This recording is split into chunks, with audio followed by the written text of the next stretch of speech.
Hello everyone. Very good morning to all of you. आज के video में 27 दिसंबर 2024 के करंट अफेयर कवर करेंगे। सारी न्यूज़ बहुत ही स्ट्रेट हैं और इम्पोर्टेंट हैं, इसलिए वीडियो को अंतिम तक ध्यान से देखिएगा। करंट अफेयर की पीडीएफ आप मेरे टेलीग्राम ग्रुप से डाउनलोड कर सकते हैं। टेलीग्राम का लिंक वीडियो के डिस्क्रिप्शन में दिया हुआ है। जो ये डेली की पीडीएफ रहती है, इसमें मैं आपसे बहुत सारा स्टैटिक जीके भी शेयर करता हूँ, तो इसलिए आप उसे पढ़ना ना भूला करिए। क्योंकि पीडीएफ के साथ मैक्सिमम मैंने ये देखा है, उसे डाउनलोड तो कर लिया जाता है, लेकिन पढ़ाई उससे ज़रा कम होती है। तो अगर आपके पास प्रिंटर है तो इससे बेहतर बात कुछ नहीं हो सकती है। डेली की जो पीडीएफ रहती है उसके आप प्रिंट आउट निकाल लिया करिए। अगर प्रिंटर नहीं है तो भी आप अपने लैपटॉप या मोबाइल पे उसे एक बार ज़रूर पूरा देख जाया करिए। भले ही एक बार में याद ना हो, लेकिन आप अपने मतलब की चीज़ें उससे पढ़ लिया करिए।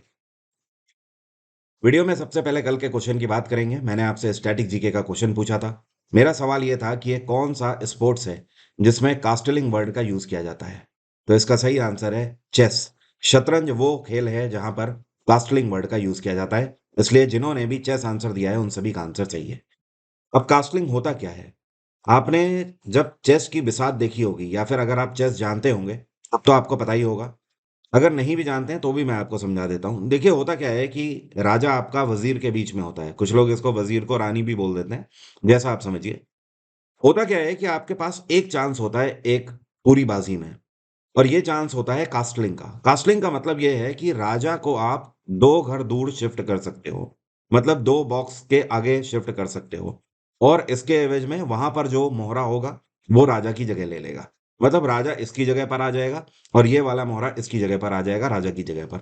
दोनों एक दूसरे से स्वैप कर जाते हैं। इसी को कास्टलिंग बोला जाता है चेस में। इसके अलावा चेस के अंदर और भी कई सारे वर्ड यूज किए जाते हैं, जैसे कि स्टेलमेट वर्ड यूज किया जाता है, और एक चेकमेट। ये तो सभी को पता रहता है, ये ज्यादा नहीं पूछा जाता है। पूछा क्या जाता है इसमें, एक वर्ड इसमें और यूज किया जाता है, इवैल्यूएशन। ठीक है, ये वर्ड पूछा जाता है। और एक्सचेंज वर्ड इसमें यूज किया जाता है। एक वर्ड यूज किया जाता है कैप्चर, ये भी पूछा जाता है। ठीक है। और आपका गैम्बिट वर्ड यूज किया जाता है। तो ये ऐसे वर्ड हैं जो कि सबसे ज्यादा आपसे पूछे जाते हैं। और एक वर्ड और है, इसको बोलते हैं डेस्पेराडो। क्या बोलते हैं? डेस्पेराडो। ये वर्ड भी चेस में ही यूज किया जाता है। स्टैटिक जीके में आप कोई भी समस्या फेस कर रहे हैं, स्टैटिक जीके की मेरी किताब अमेजोन से ऑर्डर करके हिंदी या इंग्लिश में आप अपने घर आज ही मंगा सकते हैं। चाहे आप किसी भी राज्य या फिर यूटी में रहते हो, आपके पास किताब आसानी से पहुंच जाएगी। स्टैटिक जीके की बुक का लिंक वीडियो के डिस्क्रिप्शन में दिया हुआ है, अलग अलग हिंदी और इंग्लिश में। और एसएससी की क्वेश्चन बैंक भी लॉन्च हो चुकी है। आप एसएससी के किसी भी एग्जाम की तैयारी कर रहे हैं, अगर आपको पिछले 10 सालों के प्रीवियस ईयर क्वेश्चन चाहिए सॉल्यूशन के साथ, तो आप इस किताब को भी ऑर्डर कर सकते हैं। इसका भी लिंक वीडियो के डिस्क्रिप्शन में है। अब शुरू करेंगे आज के करंट अफेयर। जैसा कि मैंने आपको बोला, आज के करंट अफेयर बिल्कुल स्ट्रेट हैं और उतने ही इंपॉर्टेंट हैं। हाल ही में रेवेन्यू सेक्रेटरी ऑफ इंडिया के रूप में किसको अपॉइंट किया गया है? हिंदी में बोलते हैं राजस्व सचिव। जो राजस्व मंत्रालय होता है उसका पूरा होल सोल, एक तरीके से आप बोल सकते हो, रिस्पॉन्सिबल पर्सन होता है सचिव। और ये डायरेक्टली उस मंत्रालय के मंत्री को रिपोर्ट करते हैं। तो अब से अरुणीश चावला होंगे रेवेन्यू सेक्रेटरी ऑफ इंडिया। और इन्होंने जिनकी जगह ली है ये हैं संजय मल्होत्रा। आपको तो पता ही है, Sanjay Malhotra reserve bank of India के गवर्नर बन गए हैं। तो सबसे ये सीट खाली थी और अब अरुणीश चावला इस सीट पर आ गए हैं। अरुणीश चावला इस टाइम पर फार्मास्यूटिकल सेक्रेटरी के रूप में कार्यरत थे, लेकिन अब इनकी जगह पर आ गए हैं अमित अग्रवाल। तो अमित अग्रवाल का भी आप अपॉइंटमेंट ध्यान रखें, ये बन गए हैं फार्मास्यूटिकल सेक्रेटरी, और रेवेन्यू सेक्रेटरी बन गए हैं अरुणीश चावला। बाकी रिजर्व बैंक ऑफ इंडिया के गवर्नर संजय मल्होत्रा। हाल ही में हिमाचल प्रदेश हाई कोर्ट के चीफ जस्टिस के रूप में किसको अपॉइंट किया गया है? देखिए, पहली चीज तो आप ये ध्यान रखिए, चाहे हाई कोर्ट हो या फिर सुप्रीम कोर्ट हो भारत का, दोनों में हर एक जज को अपॉइंट करता है भारत का राष्ट्रपति डायरेक्टली। ठीक है। लेकिन अगर डिस्ट्रिक्ट कोर्ट का जज है तो उसका अपॉइंटमेंट उस राज्य के गवर्नर के द्वारा किया जाता है। तो हिमाचल प्रदेश हाई कोर्ट के चीफ जस्टिस के रूप में अपॉइंट किए गए हैं जस्टिस गुरमीत सिंह संधवालिया। क्या नाम है? गुरमीत सिंह संधवालिया, जो आपको पिक्चर में दिखाई दे रहे हैं। ये एचपी हाई कोर्ट के नए चीफ जस्टिस होंगे। और एक और अपॉइंटमेंट ध्यान रखिए, उत्तराखंड हाई कोर्ट के भी नए चीफ जस्टिस अपॉइंट किए गए हैं। इनका नाम है जस्टिस जी नरेंद्र। ये उत्तराखंड के लिए अपॉइंट किए गए हैं। तो यहां पर भी आप देख रहे हो, दो क्वेश्चन आपको मिले हैं, दोनों ही करंट अफेयर के और इंपॉर्टेंट न्यूज हैं। पिछले क्वेश्चन में भी आपने देखा कि मैंने आपको दो अपॉइंटमेंट बताए, इसीलिए मैंने आपको बोला आज के क्वेश्चन कुछ ज्यादा ही स्ट्रेट और उतने ही जरूरी है। जम्मू कश्मीर बैंक के नए मैनेजिंग डायरेक्टर और सीईओ के रूप में किसने पदभार संभाला है? तो जो आपको पिक्चर में दिख रहे हैं, ये हैं अमिताभ चैटर्जी। अमिताभ चैटर्जी इस टाइम पर state bank of India SBI में डेप्यूटी मैनेजिंग डायरेक्टर की पोस्ट पर कार्यरत थे। अब डायरेक्टली जम्मू कश्मीर बैंक के सीईओ ये बना दिए गए हैं। इतना ही नहीं, ये इससे पहले एसबीआई कैपिटल के भी सीईओ रह चुके हैं। और इन्होंने जिनकी जगह ली है, ये हैं बलदेव प्रकाश। क्वेश्चन करंट अफेयर के मुश्किल तब बन जाते हैं जब पेपर में आपसे ये पूछ दिया जाता है कि फला व्यक्ति को अपॉइंट किया गया और इन्होंने किसकी जगह ली। इस तरीके से तो मैं आपको हमेशा बोलता हूं, जब भी किसी का नया अपॉइंटमेंट हो रहा है तो उसने किसकी जगह ली है, ये भी आप जरूर ध्यान रखें। क्योंकि क्वेश्चन तब तक मुश्किल रहता है जब तक हमने उसे पढ़ा नहीं है। जिसने पढ़ा हुआ है उसके लिए वही क्वेश्चन आसान उसे दिखता है। जिसने नहीं पढ़ा है उसके सामने इजी सा इजी क्वेश्चन भी उसे बहुत मुश्किल लगेगा। और जिसने पढ़ा है उसके लिए जितना भी टफ या रेयर क्वेश्चन हो उसे आसान लगेगा। ये सीधी सी एक गणित है, इसके आगे पीछे कुछ नहीं सोचना है। तो हमें पता है लेवल लगातार बढ़ रहा है, तो हमें इन चीजों का आप ध्यान रखना होगा। केवल अपॉइंटमेंट जानने से काम नहीं होगा, किसकी जगह ली है ये भी जानना होगा। जम्मू कश्मीर बैंक की स्थापना 1938 में करी गई थी। इसका हेडक्वार्टर है Srinagar. Ken Betwa river linking project launch किया गया है। ये कौन सी जगह में जल संकट को हल करने का काम करेगा? तो देखिए, ये जगह है बुंदेलखंड। और बुंदेलखंड में केन और बेतवा नदियां बहती हैं। और ये जो दोनों नदियां हैं, ये उत्तर प्रदेश और मध्य प्रदेश के कुछ कुछ डिस्ट्रिक्ट्स में बहती हैं। अब देखिए, समस्या क्या है कि केन नदी और बेतवा नदी दोनों मिलती हैं। केन नदी में ज्यादा पानी है और बेतवा नदी साल में कई टाइम तक सूखी भी रहती है। जिसकी वजह से बेतवा नदी के किनारे पर पड़ने वाले जो कई सारे गांव हैं, लाखों गांव हैं, वहां पर पानी नहीं पहुंच पाता है। ना ही पीने के पानी की समस्या हो रही है वहां पे। इसके अलावा सिंचाई के लिए भी पानी नहीं है। तो इसके लिए काफी पहले से उत्तर प्रदेश और मध्य प्रदेश सरकार कार्यरत थे। तो अब बुंदेलखंड में केन बेतवा लिंकिंग प्रोजेक्ट जो है, उसका शिलान्यास कर दिया गया है। इसके लिए स्पेशली प्रधानमंत्री नरेंद्र मोदी गए थे और इन्हीं के द्वारा इसका शुभारंभ किया गया है। जब ये प्रोजेक्ट बन के तैयार हो जाएगा तो एमपी और यूपी के टोटल 22 डिस्ट्रिक्ट्स को फायदा मिलेगा। अगर पॉपुलेशन की बात करें तो करीब 70 लाख लोगों को इसका फायदा मिलेगा। इस प्रोजेक्ट के लिए केंद्र सरकार के द्वारा 45,000 करोड़ की धनराशि आवंटित करी गई है। इतना ही नहीं, ये प्रोजेक्ट सिंचाई और पीने का पानी तो देगा ही देगा, साथ में 27 मेगावाट सोलर बिजली का उत्पादन भी करेगा। और भी 103 मेगावाट हाइड्रो पावर का भी उत्पादन करेगा। तो ये प्रोजेक्ट ओवरऑल केवल पीने के पानी के लिए नहीं है, सिंचाई के लिए भी है और बिजली उत्पादन के लिए भी है। टोंगा के नए प्रधानमंत्री के रूप में हाल ही में किसको चुना गया है? तो जो आपको पिक्चर में दिखाई दे रहे हैं, इनका नाम है एसाके वालू एके। अब से नए प्रधानमंत्री टोंगा के यही होंगे। और वहां के प्रधानमंत्री ने अभी हाल ही में रिजाइन कर दिया था। अब से वहां पर एक गुप्त इलेक्शन कराए गए और इनके अगेंस्ट जो व्यक्ति खड़े थे, इनका नाम है विलियामी लातू। यहां पर मैं लिख देता हूं, विलियामी लातू। तो विलियामी लातू को गुप्त मतदान में 8 वोट मिले और वालू एके को 16 वोट मिले। इसी के साथ ये टोंगा के नए प्रधानमंत्री बन गए हैं। और इन्होंने पहली बार पार्लियामेंट को ज्वाइन किया था टोंगा की साल 2010 में। उसके बाद ये यहाँ के फाइनेंस मिनिस्टर के रूप में भी कार्यरत रहे हैं 2014 से लेकर 17 तक, 3 सालों तक। टोंगा देख लेते हैं कहाँ पर पड़ता है। देखिए, ये है हमारा भारत। और भारत से जब हम साउथ ईस्ट की तरफ आते हैं तो ये हमें मलेशिया, इंडोनेशिया ये सब दिखते हैं। ये आ गया ऑस्ट्रेलिया। ऑस्ट्रेलिया के भी और आगे आप बढ़ जाइए, पैसिफिक ओशियन में आ जाइए। यहाँ पर एक आइलैंड कंट्री है, दिस इज कॉल्ड टोंगा। तो टोंगा एक ओशनिया कंट्री है। आपको पता है ओशनिया कंट्री किनको बोलते हैं? जिन जो कि चारों तरफ समुद्र से घिरे होते हैं, उन्हें ओशनिया कंट्री बोलते हैं। साथ में ये जो देश है, ये एक आइलैंड कंट्री है और पैसिफिक ओशियन में मौजूद है। हाल ही में Asian youth junior weight lifting championship 2024 का आयोजन किया गया। इसमें भारत ने टोटल कितने मेडल जीते हैं? तो इस बार भारतीय खिलाड़ियों ने इसमें टोटल 33 मेडल जीते हैं। अब 33 में 7 गोल्ड जीते हैं हमने। और टोटल देखें तो 16 सिल्वर मेडल जीते हैं।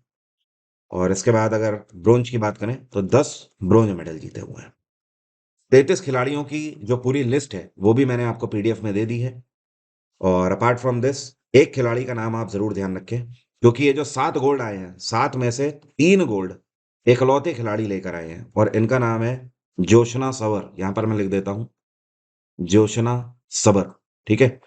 तो आप इन 33 खिलाड़ियों में जोशना सबर का नाम जरूर ध्यान रखें। इन्होंने अकेले 3 गोल्ड मेडल जीते हुए हैं और ये उत्तर प्रदेश से बिलोंग करते हैं।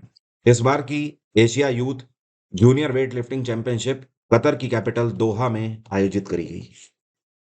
इसमें दुनिया भर के 200 करीब 250 आप बोल सकते हो, क्योंकि 237 खिलाड़ियों ने हिस्सा लिया था और 19 देशों से खिलाड़ी आए हुए थे।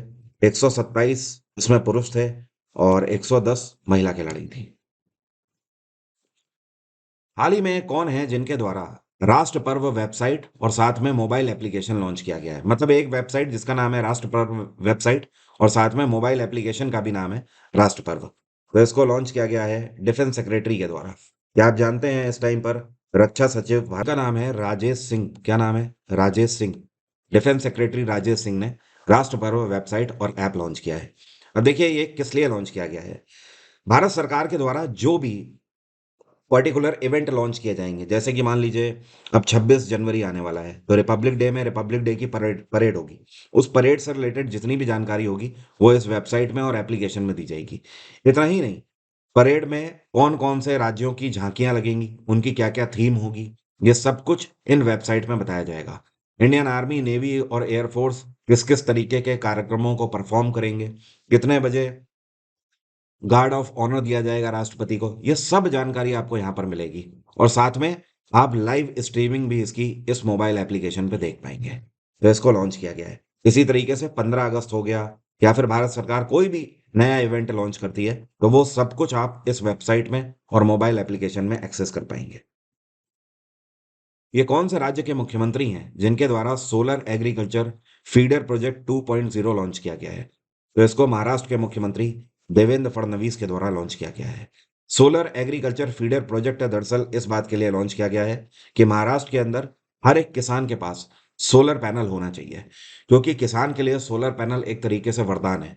हर एक किसान को सिंचाई के लिए पानी लगाना होता है और उस पानी के लिए पहले उसे जनरेटर वगैरह लगाना पड़ता था। जनरेटर पॉल्यूशन भी क्रिएट करता है, साथ में डीजल इतना महंगा है, आपको तो पता ही है जनरेटर में खपत डीजल की बहुत होती है, घंटे के हिसाब से बहुत खपत होती है।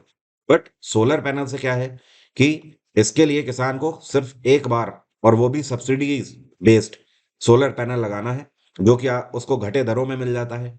अब तो बैंकों के द्वारा उसे लोन भी दिया जा रहा है इस योजना के अंतर्गत। और किसान जैसे ही इसको एक बार लगा लेंगे उसके बाद अल्टीमेटली सारा खर्चा खत्म, क्योंकि धूप सीधे पड़ेगी और ये चार्ज होता रहेगा, इसी से बिजली उत्पन्न होगी और यही अब जनरेटर को रिप्लेस कर देता है। डायरेक्टली आप इस सोलर पैनल की मदद से, एक स्विच होता है इसके नीचे, इसको जैसे ही दबाते हैं पानी आना आपका चालू हो जाता है। तो इसका मेन उद्देश्य यह है कि महाराष्ट्र भर के जो किसान हैं उन तक सोलर एनर्जी पहुंचाई जाए। हर एक किसान के पास ये होना चाहिए सोलर पैनल एनर्जी, जिसकी वजह से कृषि पर भी भारी योगदान होगा।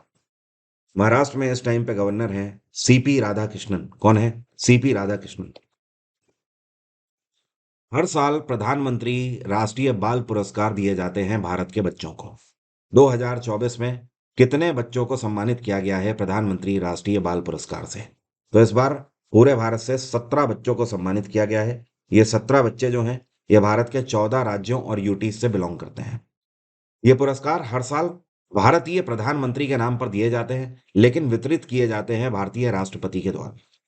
ध्यान रखिए ये उन बच्चों को दिया जाता है जो कि किसी न किसी क्षेत्र में उत्कृष्ट कार्य करते हैं, मतलब बहुत ही अदम्य कार्य करते हैं, आउटस्टैंडिंग, या फिर आप बोल सकते हो beyond of the boundary line जाकर काम करते हैं। अब ये कई सारी ट्रेड हो सकती हैं, जैसे कि कल्चर के क्षेत्र में आर्ट एंड कल्चर हो गया, साइंस हो गया, इनोवेशन, इसके अलावा सोशल सर्विस के क्षेत्र में, स्पोर्ट्स में, या फिर एनवायरनमेंट में बेहतर कार्य कर रहे हैं, या ब्रेवरी के लिए कुछ काम किया है।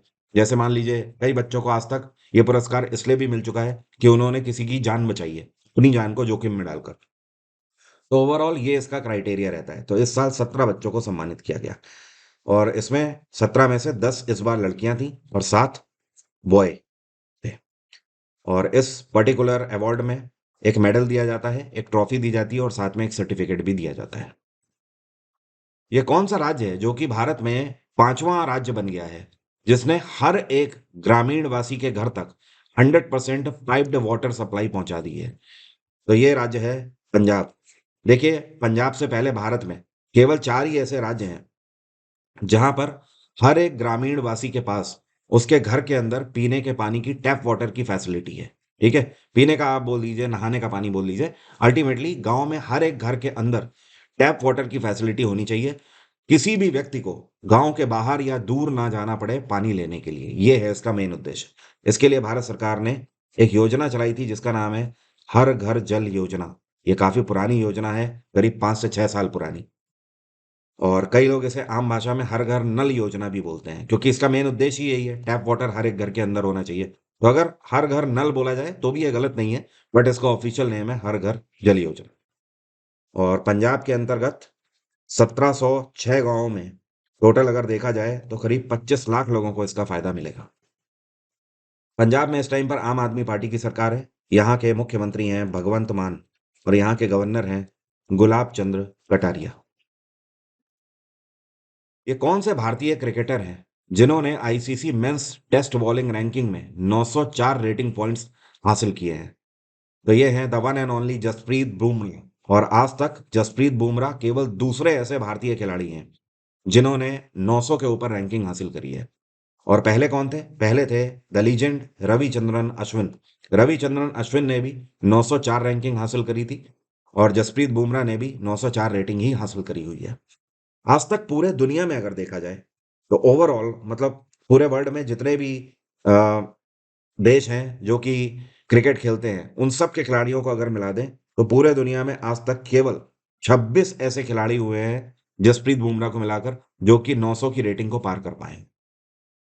बाय द वे आपको बता दूं, पैट कमिंस जो है ना, ऑस्ट्रेलियाई टीम के कप्तान, ये 914 अंक हासिल कर चुके हैं साल 2019 में। और इस टाइम पे करंट प्लेयर जो खेल रहे हैं उनमें से साउथ अफ्रीका के खिलाड़ी हैं कगिसो रबाडा। ये 902 पॉइंट हासिल कर चुके हैं साल 2018 में। तो फिलहाल 2024 में जसप्रीत बुमराह। आईसीसी की स्थापना 1909 में करी गई थी।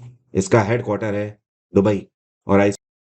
और आईसीसी के चेयरपर्सन हैं जे शाह, जो कि अभी हाल ही में अपॉइंट किए गए हैं। ये कौन सी ऑर्गेनाइजेशन या संस्थान आप बोल सकते हो जिसके द्वारा पूरे भारत भर के जो मंदिर हैं उनको गवर्नमेंट कंट्रोल से मुक्त कराने के लिए जागरण नाम का अभियान चलाया जा रहा है?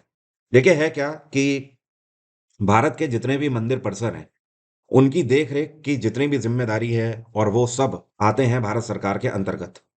तो अब ये समुदाय है विश्व हिंदू परिषद। और इनका कहना है कि मेन इनका मुद्दा ये है कि भारत की जितने भी मस्जिदें हैं, मदरसे हैं, वो सब स्वतंत्र हैं।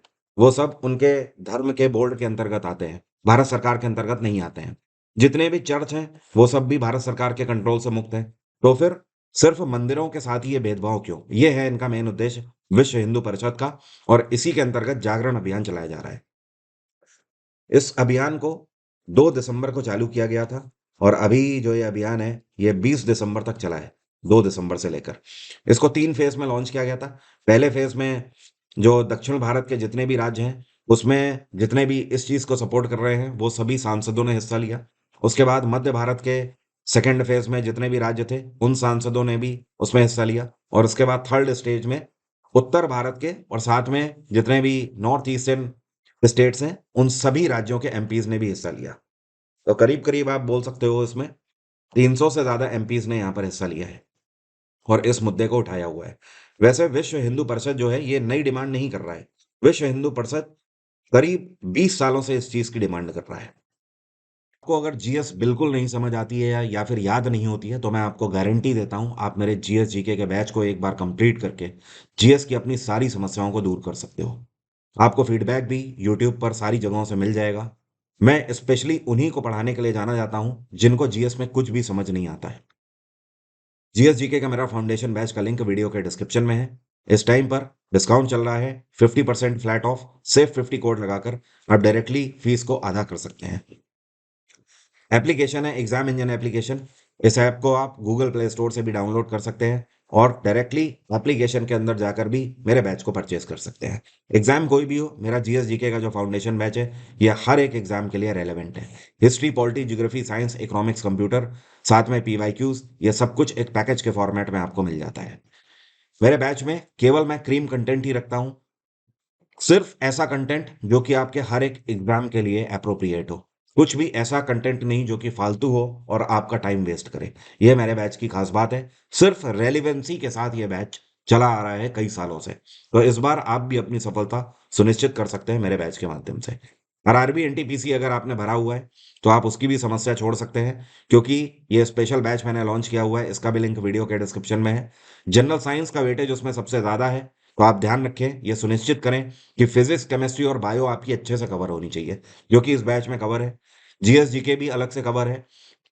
मैथ्स का पूरा सिलेबस कवर है और रीजनिंग का भी। तो ओवरऑल आपके सारे सब्जेक्ट एनटीपीसी के इस एक ही बैच में कवर हो जाते हैं। इधर उधर आपको भटकने की जरूरत नहीं है। अब मेरा आज का क्वेश्चन है आपसे, पॉलिटी से मेरा सवाल है। हमारे भारतीय संविधान में पंचायती राज सिस्टम के अंदर महिलाओं को कितने प्रतिशत का आरक्षण दिया गया है? कमेंट बॉक्स में लिखकर बताइए। आज की बात यहीं तक रहेगी। Thank you so much. Have a nice day. Take care. Bye bye. आपका दिन मंगलमय हो।